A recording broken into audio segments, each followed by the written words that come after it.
Pues soc el Jordi Duró, soc dissenyador gràfic i tinc un estudi aquí a Barcelona de disseny. El meu nom és Verònica i soc dissenyadora gràfica i tinc un estudi de disseny gràfic i d'il·lustració que es diu Hey, aquí a Barcelona. El meu nom és Javier Jaén i estic a la frontera rara entre il·lustració i disseny gràfic i suposo que és la comunicació audiovisual en general. Jo sóc el Juanjo Melgar, de l'estudi de disseny de Lleida, i em dedico al disseny gràfic.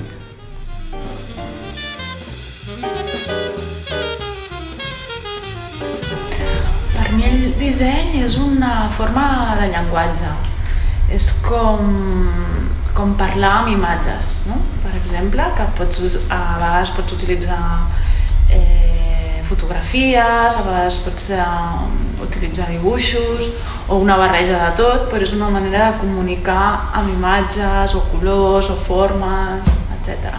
Utilitzar una sèrie de recursos gràfics o visuals per explicar un concepte, o per vendre un producte, o per fer més agradable el consum d'un objecte, per exemple.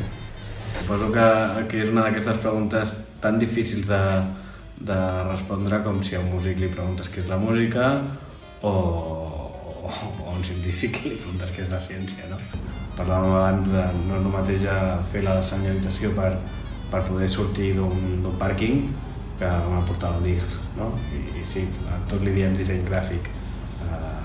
És difícil trobar la frase que ho resumeixi, no? El Paul Rand, que era un gran dissenyador, deia que el disseny és tan senzill que per això és tan complicat, no? Es que no es fácil explicarlo, aunque lo sepas. A ver, salta de pregunta, esta la dejamos para después.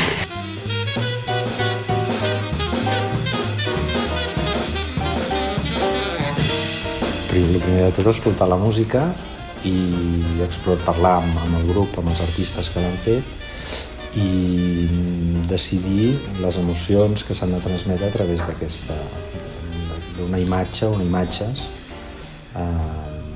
que sortiran a la coberta.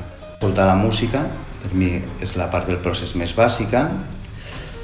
La segona cosa que faria seria intentar parlar quanta més estona millor amb l'autor o amb totes les persones que han intervingut en aquest projecte.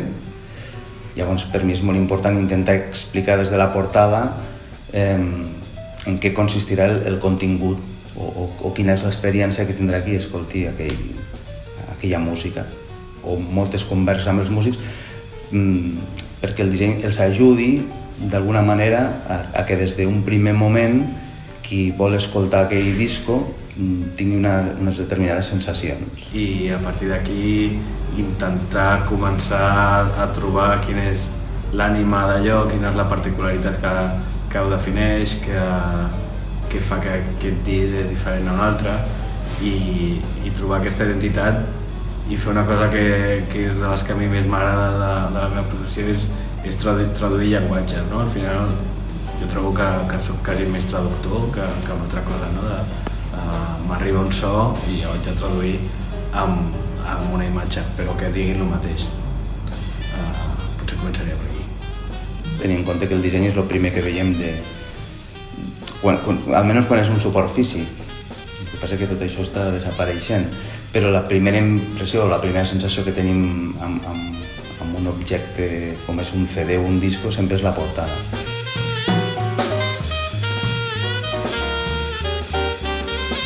L'ordinador és com el recurs més important, és la nostra eina per treballar, però no és l'única.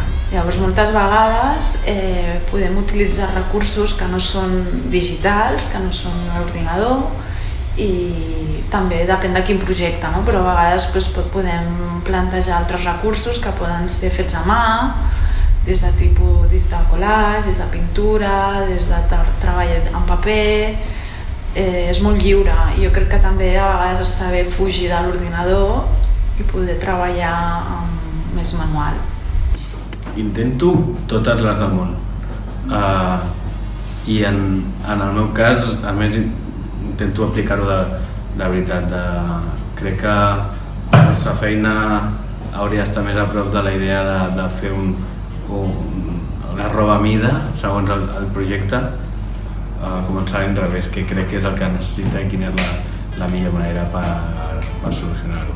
És a dir, primer decidim què diem i després decidim com ho diem. Si la manera més adient és fer una il·lustració, si sóc capaç de fer-la jo mateix, doncs la faré jo mateix. Si no, l'encarregaré, la demanaré a un il·lustrador, el mateix amb una fotografia. Si la puc fer jo, la faré jo.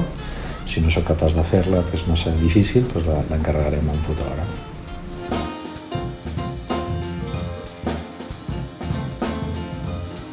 Sí, està clar que sí.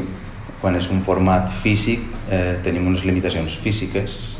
Per exemple, en el cas de la música, del vinil o del CD, està clar que tens una caixeta o tens un material sobre el que imprimir i tens un format d'unes mides determinades que sí, posen límits. Llavors has de treballar sempre dins d'aquests límits. No pots tenir idees que no es puguin, per exemple, reproduir en sèrie per la majoria de projectes.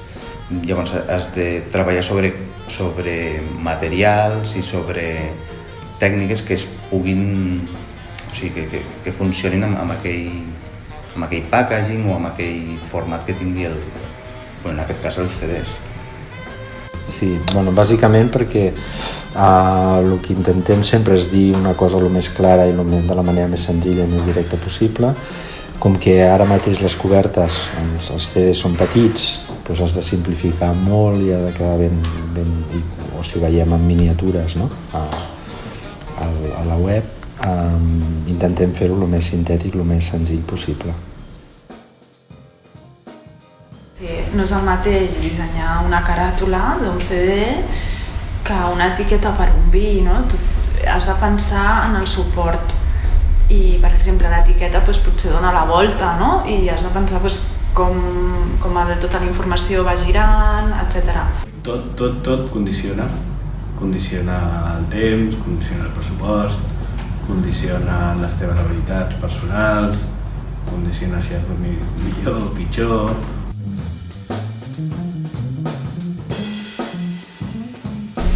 Les idees, el primer, jo sempre dic que és fugir de l'ordinador i fer com una mica de treball d'escriure o inclús dibuixar, encara que estigui mal fet. I les primeres idees que et venen al cap les has d'apuntar en una llibreta o com vulguis i fer, ja siguin textos, paraules, dibuixos i tot primer posar-ho com a brut i després, com que nosaltres som un equip, ho compartim amb l'equip, aquestes idees en paraules i després sí que una vegada ho posem en comú i fem un debat, després sí que passem a l'ordinador i comencem a dissenyar d'una forma més directa amb un concepte més pensat.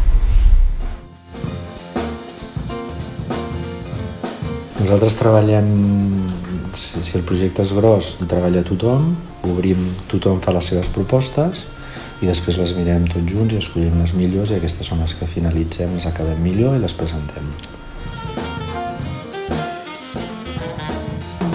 Per mi un mal disseny és el disseny que no compleix la funció per la que s'ha fet, que és la de comunicar un concepte.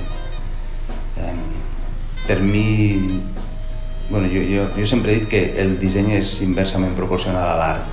O sigui, el disseny sempre té una intenció i comunica alguna cosa. Un disseny que no ho aconsegueix, per mi és un mal disseny. Una lletra massa petita que no es llegeix, una imatge que no s'entén, un color que no se sap per què està allí o que no funciona amb el fons. Tot això són mals dissenys perquè eviten que el receptor entengui el missatge. I un bon disseny és tot el contrari. Independentment de la tècnica, de l'estètica, de la moda, un bon disseny és aquell que aconsegueix explicar el concepte pel que s'ha creat. Que la majoria de vegades és perquè un producte es vengui més o perquè un producte es distingeixi del de la competència.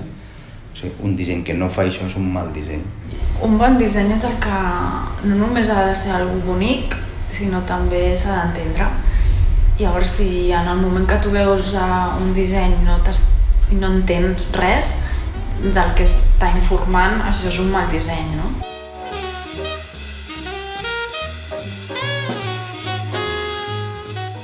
És difícil, no és fàcil. Hi ha moltes lletres en el món, més de 5.000, més de 10.000, i les lletres les ha de veure com si fossin dibuixos i formes. Llavors hi ha lletres que són molt netes, no tenen ornamentació o decoracions, hi ha altres que sí. Llavors has d'intentar buscar una lletra que funcioni o que estigui al mateix nivell de la idea que tu has pensat. Sí, les lletres, que la gent a vegades se n'oblida, les lletres també diuen coses i també transmeten emocions i també tenen un to de veu, igual que quan escrivim, no? Si escriu en majúscula, és com si estiguessis cridant, o si escrius en minúscula, no? Intentar que la tipografia no vagi en contra d'allò que estem explicant. Per exemple, si tenim un disc que es diu Les coses clares i posem una tipografia molt estranya que no s'entén, doncs les coses ja no són tan clares. O sigui, hem de trobar sempre tipografies que ens ajuden a expressar aquell concepte que volem explicar, no que ens ho facin més difícil d'entendre. A vegades hi ha coses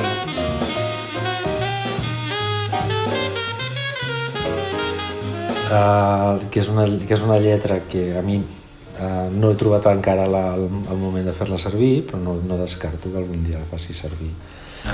Trobo que és una lletra meravellosa, molt malament utilitzada. Que hi ha dues coses a tenir en compte quan estigueu dissenyant, que és que primer que s'entengui el que esteu dient i per un altre costat també el repte és trobar una manera sorprenent de dir-ho. El disseny no va d'amagar, va de posar llum i evidentment que hi ha històries que s'amaguen si ho vols entendre de forma romàntica, no? Perquè cada decisió cada tipografia, cada color, cada il·lustració ve de 1000 coses que has vist, conscients o inconscients. És viure l'experiència aquesta de crear les idees en equip, que potser que sobretot les idees no són propietat de ningú, són propietat d'equips. Que ningú es faci propietari d'una idea, sinó que les idees siguin propietat d'un equip, i jo crec que això és el més important i el més difícil d'aconseguir. Amb allò que dèiem de buscar històries darrere el disseny, a mi m'agrada fer trucos o coses, no? Per exemple, coses com aquí fiqué els noms del grup, però hi ha en negrita algunes lletres que formen la paraula ensam. I això són, per mi és com valors afegits, o sigui, com coses que poses allí que potser ningú se n'adona o potser sí, no? Al final se tracta sempre de comunicar.